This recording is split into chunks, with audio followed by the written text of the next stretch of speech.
Ada satu hal yang tidak masuk akal dari kisah Joy Boy. Bagaimana Joy Boy bisa menjadi bajak laut pertama namun di saat yang sama dia diduga mewakili kerajaan kuno dalam perang abad kekosongan? Apa sebenarnya status Joy Boy di kerajaan kuno? Apakah dia penjahat, pemberontak, orang buangan, seorang raja, atau apa? Kita telah disuguhkan kisah tentang seorang pria yang tampaknya adalah seorang pendiri kerajaan kuno dan merupakan nenek moyang dari kehendak Di. Mengingat pesan Joy Boy yang telah kita baca di seluruh poneglyph sejauh ini, Joy Boy adalah orang yang meminta maaf kepada ras manusia ikan, orang yang meninggalkan kebenaran dalam Laugh Tale dan orang yang telah ditunggu-tunggu oleh dunia untuk membawa kembali fajar baru.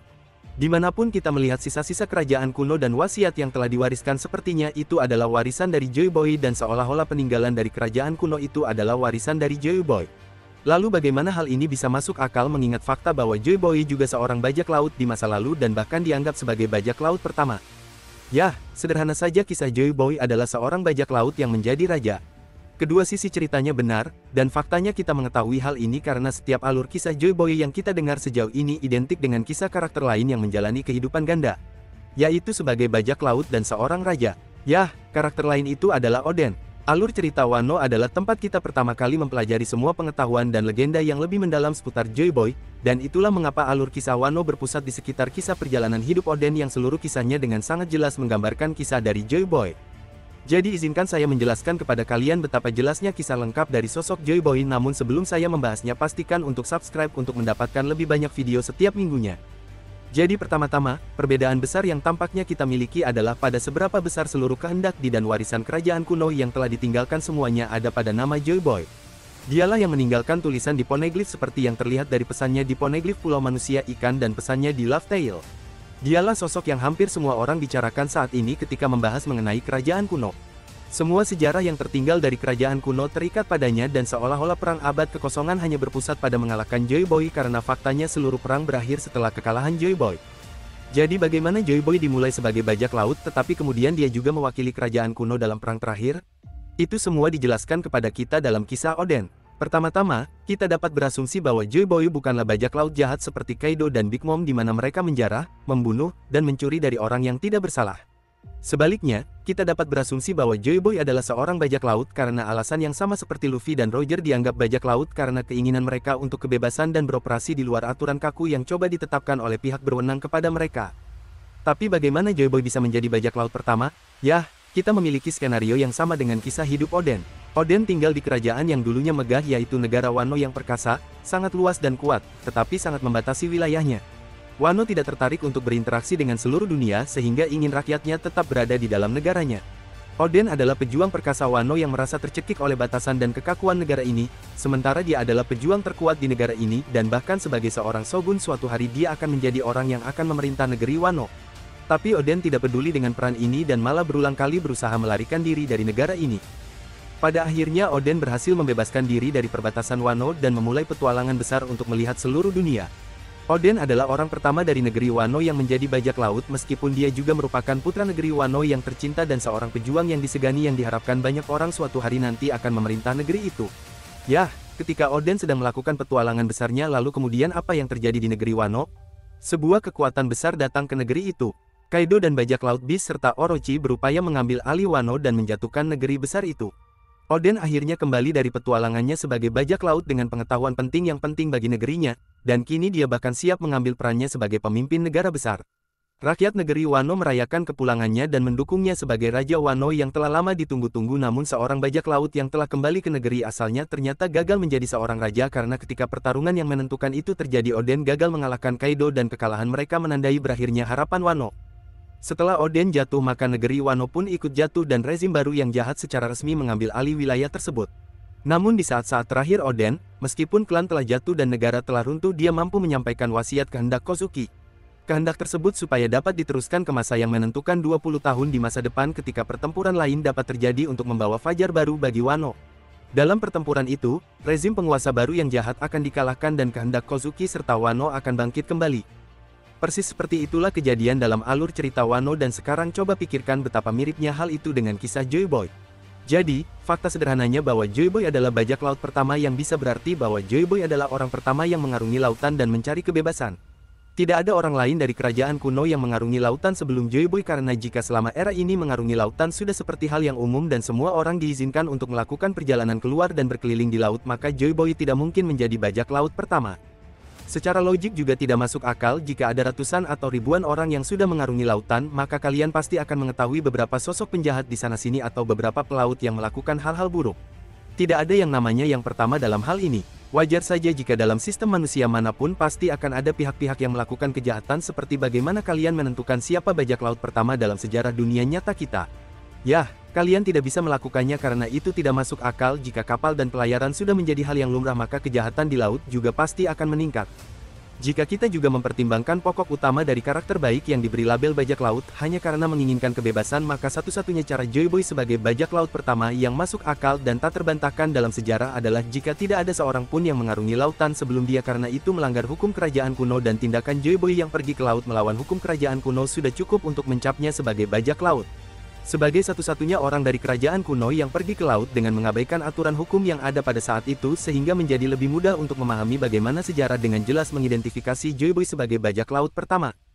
Hal ini sangat identik dengan kisah Oden, di mana Oden dan Joy Boy dilahirkan di kerajaan besar serta terkenal dan bahkan mereka berdua sangat dihormati di kerajaan, tetapi mereka berdua tetap ingin meninggalkan kerajaan tersebut dan menjelajahi dunia luar. Meskipun tindakan tersebut bertentangan dengan norma pada masanya, tetapi Oden dan Joy Boy tetap melakukannya. Dalam kasus Oden hal itu menjadikannya bajak laut pertama dari negeri Wano dan dalam kasus Joy Boy hal itu menjadikannya bajak laut pertama di dunia. Dengan cara ini sangat mungkin berasumsi bahwa meskipun secara teknis dia adalah bajak laut tapi Joy Boy akan sama seperti halnya Oden yang akan diterima kembali dan diperlakukan sebagai raja di kerajaannya. Ketika tiba waktunya untuk mengusir kekuatan jahat yang menyerang kerajaan, dalam kasus Oden melawan Kaido dan bajak laut Beast sedangkan dalam kasus Joy Boy ini melawan Imu dan aliansi 20 kerajaan.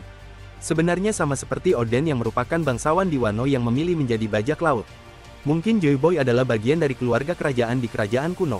Lagi pula kita masih belum sepenuhnya memahami garis keturunan dari kehendak Di dan apa artinya menjadi bagian dari suku Di, tapi itu terdengar sangat mirip dengan kehendak Kozuki yang diturunkan melalui masyarakat Wano. Apa yang kita tahu adalah bahwa Joy Boy adalah pahlawan kerajaan kuno dalam perang abad kekosongan, dan bahwa hampir seluruh sejarah dan warisan kerajaan kuno ada atas namanya, dengan cara yang hampir identik dengan Oden dan perannya dalam perang Wano serta bagaimana warisannya kemudian dilaksanakan setelah kematiannya. Oleh karena itu, status dan warisan Joy Boy sebagai simbol dari seluruh kerajaan kuno maka tidak masuk akal jika mengatakan bahwa dia adalah seorang penjahat, namun akan lebih masuk akal jika kita menerapkan sudut pandang atas kisah Oden pada kisah Joy Boy.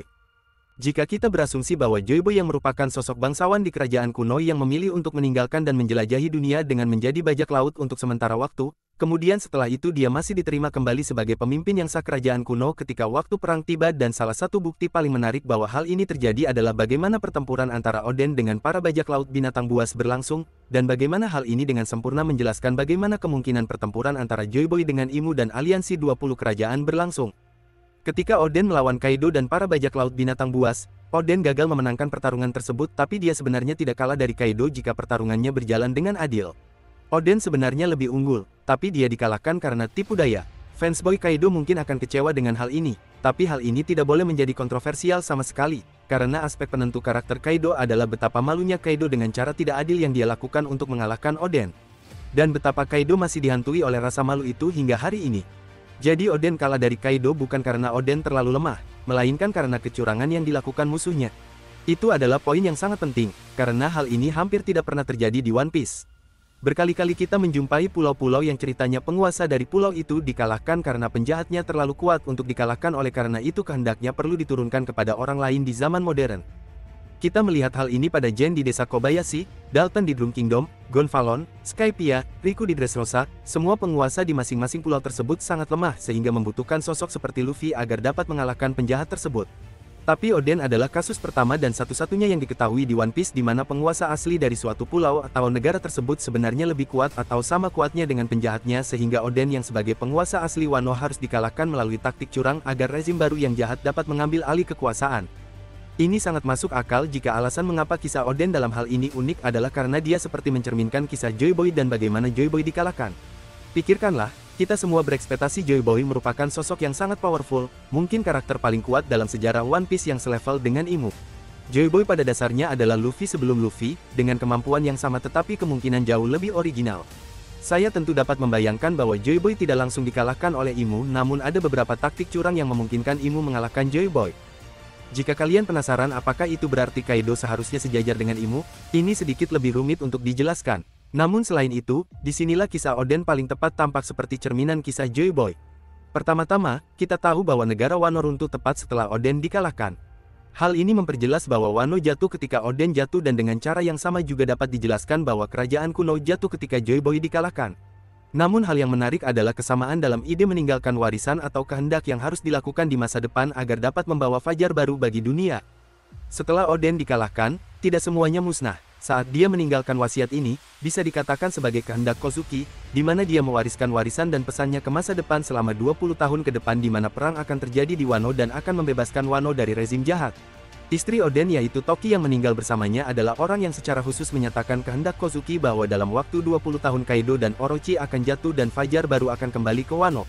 Dan tahukah kalian, 20 tahun kemudian kita melihat pedangnya Oden yang dipakai Zoro seolah-olah memberitahu kepada Kaido bahwa kini waktunya bagi mereka untuk membawa kembali fajar baru bagi negeri Wano dan mereka berhasil melakukannya. Ini persis sama dengan cerita Joy Boy, hanya saja Joy Boy skalanya jauh lebih besar. Joy Boy dikalahkan, kerajaan kuno jatuh, tetapi dengan upaya terakhir Joy Boy, dia mampu meninggalkan surat wasiat, pesan untuk masa depan dalam bentuk poneglyph dan janji kepada sekutunya. Seluruh kehendak yang diwariskan selama berabad-abad adalah wasiat Joy Boy untuk masa depan karena setelah 800 tahun perang akan terjadi demi menentukan nasib dunia dan warisan kerajaan kuno akan bangkit kembali, sama seperti kisah Oden dan Toki di mana 20 tahun ke depan kehendak Kozuki bangkit kembali untuk mengalahkan Kaido dan Orochi dan membawa fajar baru bagi Wano. Dalam masa 800 tahun kehendak dia akan bangkit kembali untuk mengalahkan Imu dan naga langit serta fajar baru akan menyinari dunia.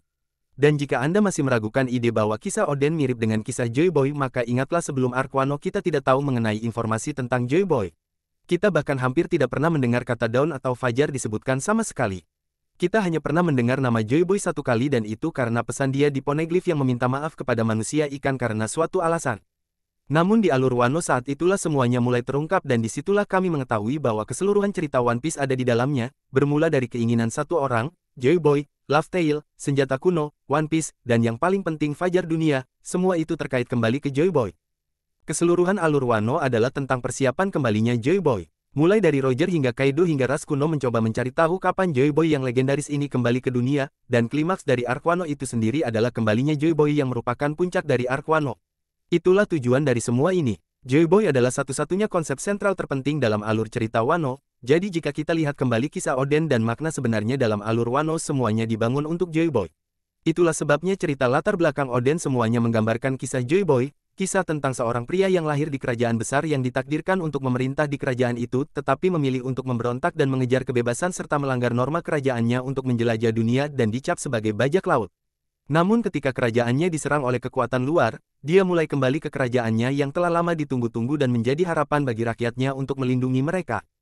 Namun dia gagal memenuhi harapan rakyatnya yang kemungkinan besar karena tipu daya musuh dan dengan kekalahan Joy Boy mengakibatkan jatuhnya kerajaan. Segalanya tampak hilang ketika kekuatan musuh yang jahat mengambil alih kekuasaan, tetapi di saat-saat terakhirnya Joy Boy menyampaikan pesan untuk masa depan, sebuah pesan dan warisan yang harus dilaksanakan dalam perang yang akan terjadi setelah 800 tahun ke depan, di mana keinginan kerajaan yang dikalahkan akan bangkit sekali lagi untuk menggulingkan rezim yang jahat dan menghidupkan kembali fajar baru bagi dunia.